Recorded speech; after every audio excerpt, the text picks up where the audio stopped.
My next question to you is what were the major challenges that you struggled with, and how did you overcome with those challenges during your course of preparation?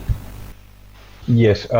So the major challenge that I faced while preparing for my exam the first time around was plateauing with my preparation because, as I said, I started out in August of 2018, and I took till December of 2018 to even register for my first GMAT attempt, and that for me didn't work. That didn't work well for me because I was doling out so much time for my preparation that I had put on undue pressure on myself. It wasn't required because if you look at GMAT, if you look at all the questions and all the patterns that there are in GMAT, they're all based on basic arithmetic and geometry, and even with verbal, they're based on basic verbal knowledge. And if you are good with that, if you've done preparing with that, all you have to do is start on applying those things with your mock.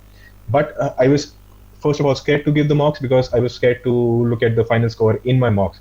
Imagine going out for the exam and trying looking at the final score on the screen. So that kept on playing on my mind. So the next time around I did away with that.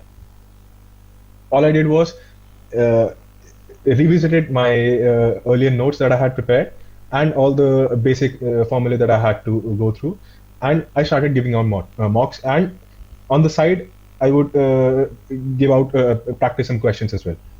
Apart from the mock, because being in that mock helps you get into the zone of sitting down for an exam for 3+ hours. But going for the practice questions, it gives you a very focused approach while attempting exams. The next thing was that I was not correcting my mistakes because, for example, in sentence correction, there is subject, the modifiers or the subject verb agreement. These are certain topics that you sometimes feel comfortable with once you've done. But if you don't practice them enough, you will get them wrong. What I did wrong the first time around was, even if I got them right the first time around, I did not revisit the questions again. And I kept on making the same mistakes over and over and over again. And I did not correct those mistakes. So I had to change my pattern a little bit. I had to keep on tricking my brain that, okay, now if you're comfortable with this now, you have to try that. Because GMAT is going to push you down, it's going to kick you down on your knees. You have to keep that in mind. It will knock you down. And the best strategy to attempt or even go through the GMAT would be to just keep on coming back with every question. Even if you're not confident with one question, you have to get back up. And for that to happen, you have to keep on shuffling around with the strategies that you're making for yourself. You have to keep on revisiting the questions, the basic idea behind the questions. You have to understand that as well. It's not just about a certain pattern. Okay, this is how modifiers are supposed to be. These are the rules. It's not just about that. You have to understand the meaning as well. And if you're not addressing all those areas within your preparation sufficient number of times, you will be surprised in the exam, for sure.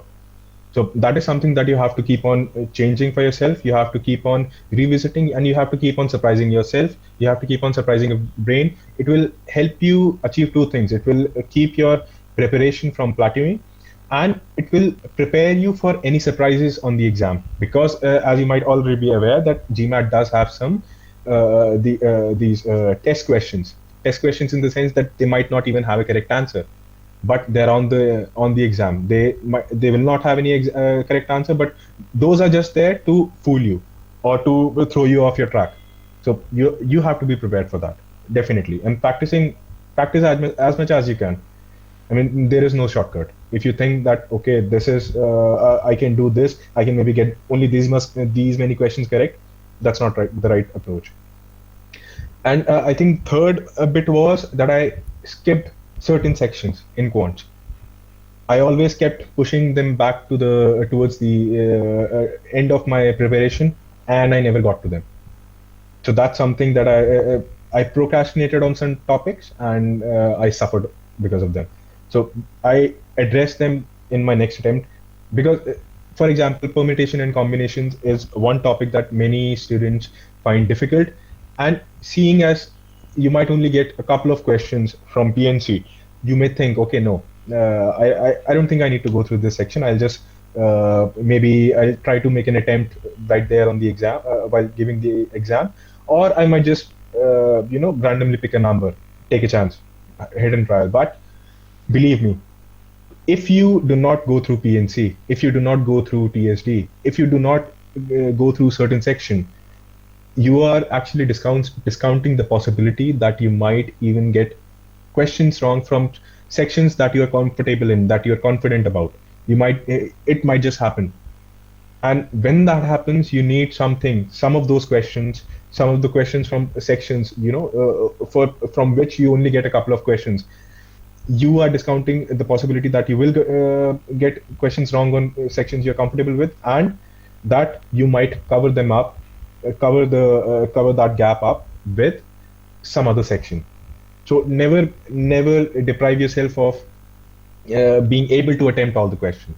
That is something that everyone needs to work on. You should be able to attempt all the questions. Just keep that in mind. Even if you have worked a little less on certain section, it's fine. Just don't skip anything. And if you feel scared by a certain section, PNC for that matter, geometry, volume, it could be anything, ratio, allegation, mixture and allegation. So if you are scared of certain section, address them first. In your preparation, address those sections first so that you get enough time to practice on questions from multiple sources about those sections. And as much time you can give to yourself is going to come to your benefit while writing the exam. So these were some mistakes that I committed my first time around while attempting a GMAT. Yeah, you can start. Right. So I think the biggest hurdle the candidates attempting GMAT, and myself included, that the face is while trying to even while starting out with the exam, in the anticipation of the exam, when you're sitting in front of the screen, you're waiting for this exam to start. Or when you had to go to the proctored zones by Pearson, you had to sit there in the waiting room for your turn to come up, for your name to be called. That all of that builds up to anxiety, and you get a lot of thoughts in your mind. Okay, my exam is about to start. Okay, I have to make good of my preparation. And I think the amount of resources that you have already put and the sheer cost of the exam, that also puts a lot of pressure, because for some it might just be a single attempt. But I know it's easier said than done, but you have to try to remain calm. And for that to happen, what you have to do is you have to keep something in the back of your head that takes your mind off of these menial things, trivial things, and it occupies that anxiety part of your brain, and you are focused.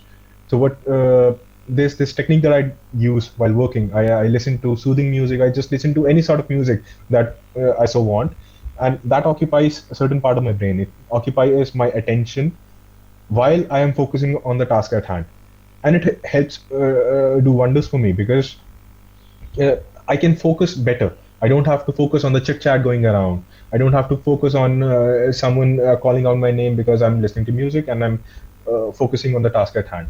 Similarly with GMAT, while preparing, try to keep the subconscious part of your brain occupied, so that you're not thinking about things which are anxiety inducing. Try to do that, try to achieve that in the practice sessions itself. And while in the exams, when going for the actual exam, pick up the section that you're most comfortable with, that is your strongest section, and for whom you don't have to think a lot, or where your anxiety cannot mess up your answers. For example, IR could be one of those, because you have to do a lot of calculations. The calculator is right there in front of you. You have your rough sheets, calculation, the sheets that you've been provided, or now they have the provision of having a whiteboard at home on which you can write. So IR could be one section, just for an example, that you don't have to think about a lot. You just have to read the question and you have to do the calculation. And anxiety could, if you're going for maybe a verbal or quant section, anxiety could mess up your answers. But in IR, there's a lot of just reading and gauging what the data that has been given, and forming answers based on that question, based on that data, which is somewhat easier. I find it somewhat easier. You might find some other section easier for you. Address that section first, because once you're through with that section, you're already done with 30 minutes to 60 minutes of your exam. and you're already in that zone, and that anxiety, the thoughts that are keeping you restless, they're already gone because you're in the zone now. And now by the end of, since this is a section that you're most comfortable with, by the end of that question you would have certain confidence in yourself, in addition to which you are already in the zone. And from that point onward you will only go up. Even if the hardest section as per you comes up, you would still have your complete focus while attempting that section. So you have to work on addressing that restlessness of the exam, the anxiety of the exam. And I understand that a huge amount of money goes into that, or into the pursuit of a GMAT, and that also plays a role. But you have to think about letting go of all those thoughts. You have to master your thought process, and that comes in handy while sitting out for the exam. It happened to me the first time around. I messed up the first 15 minutes of my exam when I scored the 700, and that attempt was when I was most comfortable with all the sections and I had done everything right, or so to speak, basically. But I did address a few things afterwards. But I think, reminiscing, that if I had not been anxious in those first 15 minutes of my exam, I might have scored 740, 750 the first time around itself. So work on addressing it. And GMAC has now made it all the more easier for you, because now you have to give it from the comfort of your home. You have to attempt the exam from the comfort of your home. So a lot of external factors have been eliminated. They've been mitigated. And all you have to do is sit as comfortable as you can and attempt the exam. Plain and simple.